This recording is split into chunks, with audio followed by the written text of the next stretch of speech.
I want to talk a little bit about Cardano today. You know, Cardano is one of my favorite cryptocurrency projects, and it is one of the two cryptocurrency projects that I've actually had the great pleasure of interviewing the founder of. Those two from myself would be Cardano with Charles Hoskinson. I've got an interview with him on the channel. You can go back and watch. And I've also interviewed the founder of Phantom, Michael Kong.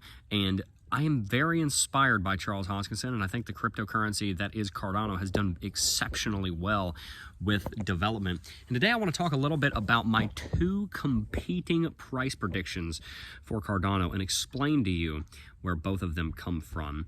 I'd say that they are pretty funny because one of them is $10 by the end of the decade, and one of them is almost $0 by the end of the decade. And I'm going to explain which one I think is more likely and why both of them are in the running. Let's back up to about 10 years ago. We discovered that there was this other thing that we could do with blockchain besides having a currency on it, which is what Bitcoin does. We also discovered that you can store other kinds of information, not just financial information, on a blockchain, on a ledger. And if you can store information on a blockchain, then that means that you can code on a blockchain, which means that you can build stuff on a blockchain.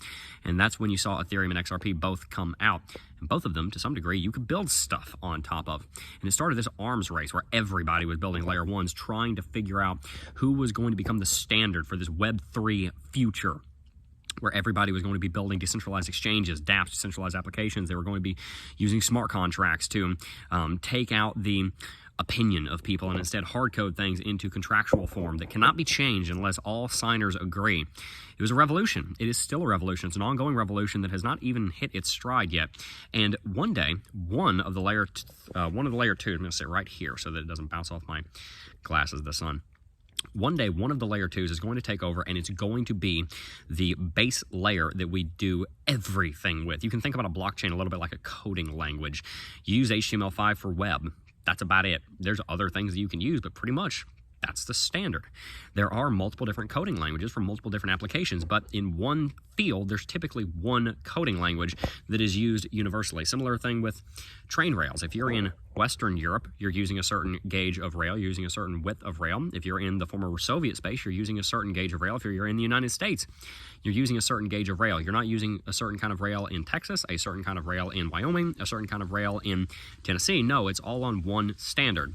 And we're probably going to see something similar to those two analogies taking place in the cryptocurrency market, at least in one field, in the cryptocurrency space, not geographic, but almost metaphorically geographic landscape. You're going to see one blockchain to rule them all.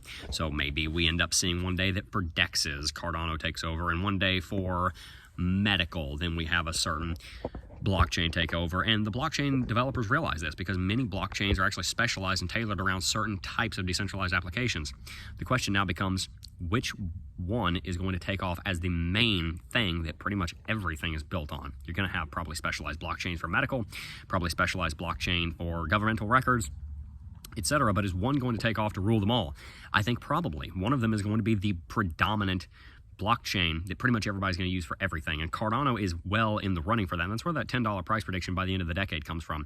I've been talking about that prediction for 2.5 years. And today I want to talk about why that prediction and $0 by the end of the decade are both in the running. Bitcoin is Mac Daddy of them all when it comes to store value. Nobody holds a candle to it. But we don't really have that alpha altcoin in the same way we have an alpha store of value cryptocurrency. We've got a bunch of competitors. We've got plurality of market capital, of market share. We don't have dominance of market share by any one of them, unless you want to say Ethereum. But Ethereum's obviously got its own concerns that it's running into. ETH 2.0 took a very long time, and a lot of its competition made a lot of gains during the time that ETH 2.0 was trying to come about. And of course, you've got the current accusations against Vitalik that cloud things as well. Of all of the cryptocurrencies that threaten to take out Ethereum as that alpha altcoin, if you will, you've got three major competitors: Cardano, Binance Smart Chain, and Solana. And I think Cardano has what it takes to be able to be the quote-unquote Ethereum killer if something ever does kill Ethereum.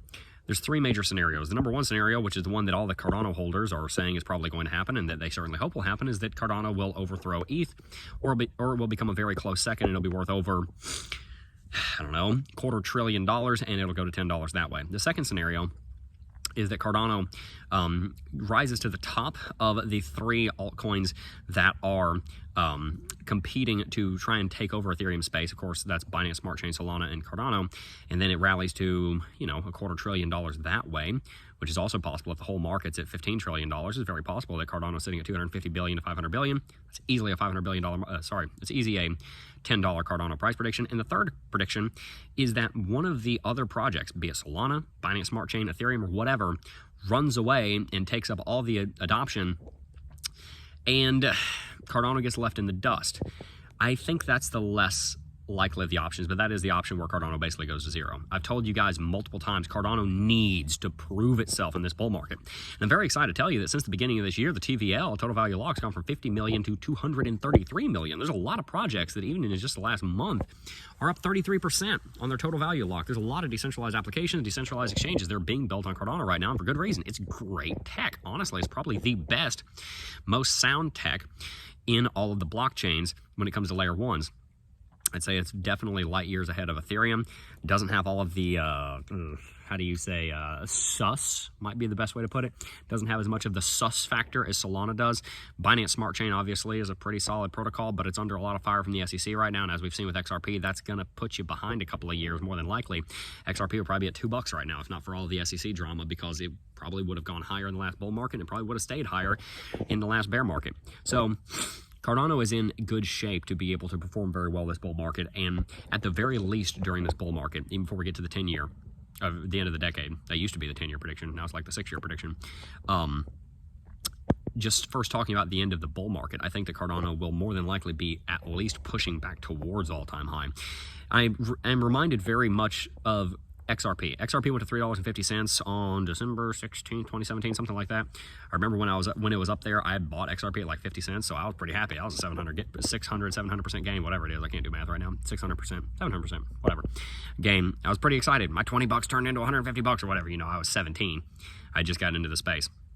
But Cardano, XRP's never returned there.